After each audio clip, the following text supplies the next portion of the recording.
अरहंताणम नमो अरहंताणम नमो अरहंताणम।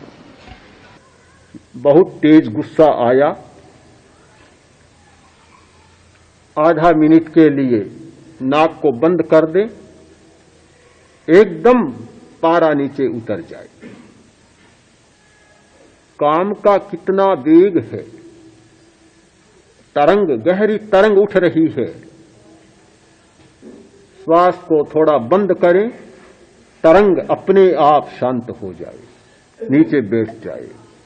कोई भी तरंग, कोई भी आवेग, उत्तेजना मन में उठ रही है, श्वास को शांत कर दें, अनुभव होगा कि तरंग समाप्त हो गई।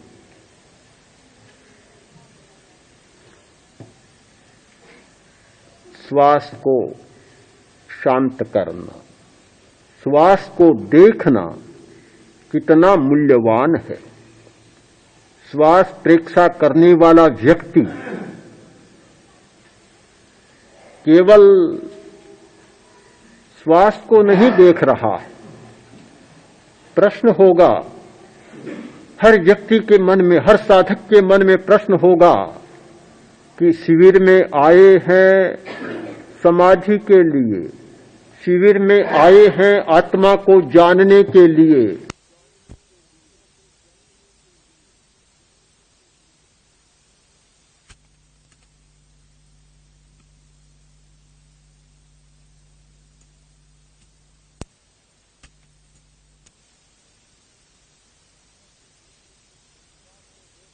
श्वास को देखने से कौन सी समाधि मिलेगी, श्वास को देखने से कौन सा चैतन्य उपलब्ध हो जाएगा, श्वास को देखने से कौन सी आत्मा उपलब्ध हो जाएगी। बहुत बड़ा संकट है, बहुत बड़ा विघ्न है और बहुत बड़ा प्रश्न होता है मन में। व्यक्ति समझ नहीं पाता कि जिस श्वास को एक दिन छोड़ना है, जिस शरीर को एक दिन छोड़ना है, तो ये नश्वर है श्वास, ये नश्वर है शरीर। हम ध्यान की साधना में, समाधि की साधना में नश्वर तत्व की साधना के लिए नहीं आए हैं। हम तो अविनश्वर तत्व की साधना चाहते हैं। ऐसा तत्व जो अनश्वर हो, अजर हो, अमर हो, अविनाशी हो, कभी जिसका नाश न होता हो, ऐसे आत्म तत्व की, चैतन्य तत्व की साधना के लिए आए हैं। इन क्षण भंगुर तत्वों की साधना के लिए नहीं आए हैं। पर क्रम भी समझना होगा। हमारा उद्देश्य अनश्वर है, हमारा उद्देश्य चैतन्य को उपलब्ध होना है, हमारा उद्देश्य समाधि की अवस्था में जाना है। पर जाने का कोई क्रम भी तो होगा। अक्रम नहीं हो सकता दुनिया में, छलांग नहीं हो सकती। अगर छलांग ही होती तो किसी को सीढ़ी बनाने की जरूरत नहीं होती, फिर मकान में कोई सीढ़ी नहीं मिलती। छलांग भरी और ऊपर की मंजिल पर चढ़ गया, चाहे चौथी मंजिल जाना हो, चाहे 10वीं मंजिल जाना हो, छलांग भरी और चढ़ गया, कोई सीढ़ी की जरूरत नहीं होती। किंतु हर व्यक्ति इस नियम को जानता है, मकान बनाने वाला इस सच्चाई को जानता है कि ऊपर चढ़ना है तो सीढ़ियां जरूरी है। एक एक सीढ़ी को पार करके ही ऊपर जाना होगा, पहले नहीं जाया जा सकता। हां, क्रम होता है, क्रम होता है। सीढ़ी न हो, आज के वैज्ञानिक युग में और साधन भी है, लिफ्ट हो सकती है, पर कोई न कोई क्रम होगा। अक्रम से आप नहीं जा सकते, क्रम निश्चित है।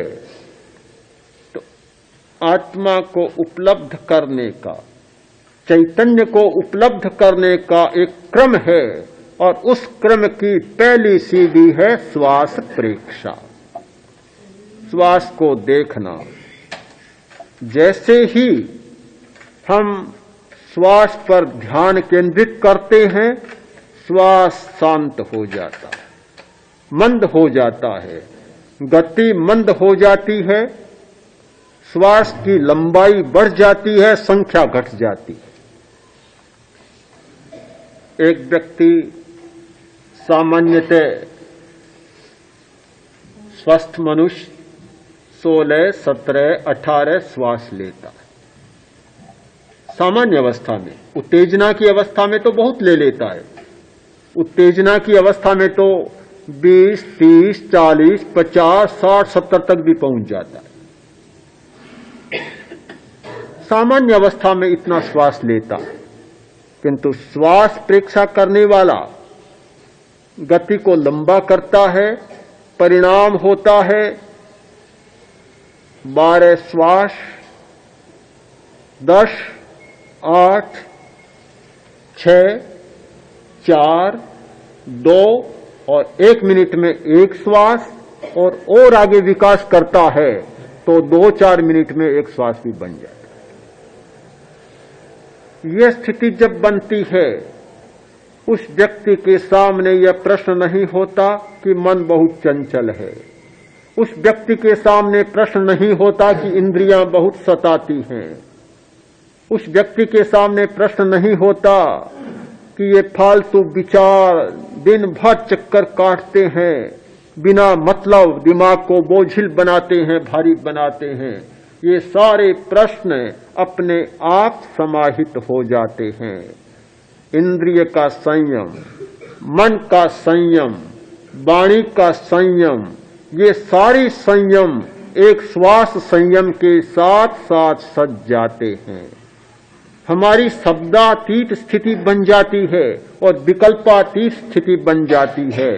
इसलिए बन जाती है, उसके कारण भी आपके सामने प्रस्तुत करना चाहता हूं कि प्राण की चंचलता से श्वास का संबंध है और शब्द को संचालित भी प्राण धारा करती है, प्राण तत्व करता है। प्राण के द्वारा शब्द संचालित होता है और स्वर यंत्र सक्रिय होता है। चंचलता, सारी की सारी चंचलता शब्द पर आधारित है। शब्द पर, इस बात पर, इस सच्चाई पर शायद आपने ध्यान नहीं दिया होगा कि चंचलता मन की नहीं होती, चंचलता शब्द की होती है। चंचलता का अर्थ है स्मृति। क्या कोई ऐसी स्मृति होती है कि जिसमें शब्द नहीं होता?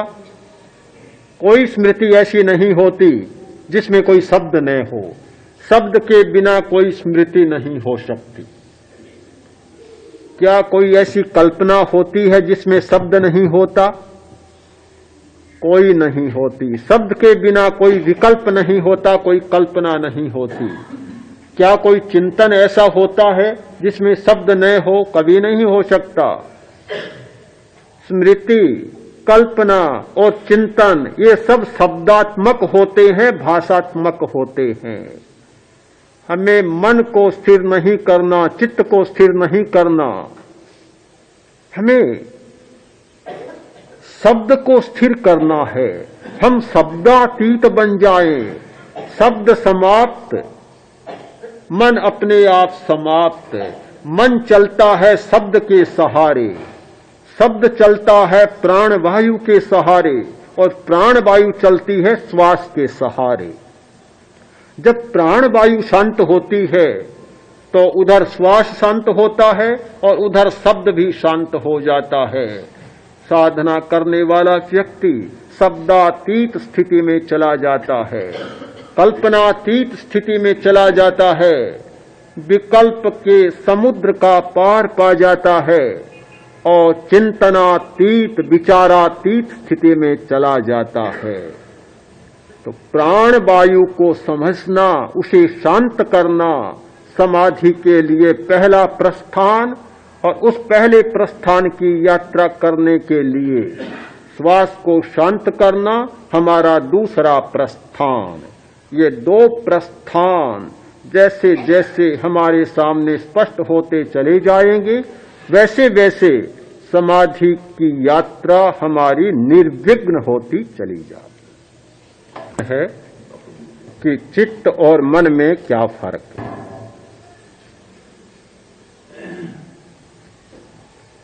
वही फर्क है जो एक नौकर में और मालिक में होता है। चित्त है स्वामी और मन है नौकर। चित्त है हमारी चेतना और मन है उसका काम करने का एक यंत्र। यानी चित्त मस्तिष्क के माध्यम से स्मृति कोष्ठों में स्मृतियों का संकलन करता है। चित्त मस्तिष्कीय कोषों के माध्यम से कल्पना के केंद्र बनाता है और चित्त स्मृति और कल्पना के आधार पर चिंतन करता है। ये सारे काम चित्त करता है। तो ये चित्त के तीनों काम हैं, स्मृति करना, कल्पना करना और चिंतन करना। उन तीनों नौकरों का इकट्ठा नाम है मन। मन है तो मन है चित्त का एक यंत्र, एक नौकर, काम करने वाला कर्मचारी, और चित्त है चेतना का स्वामी जो इन सबको संचालित करता है।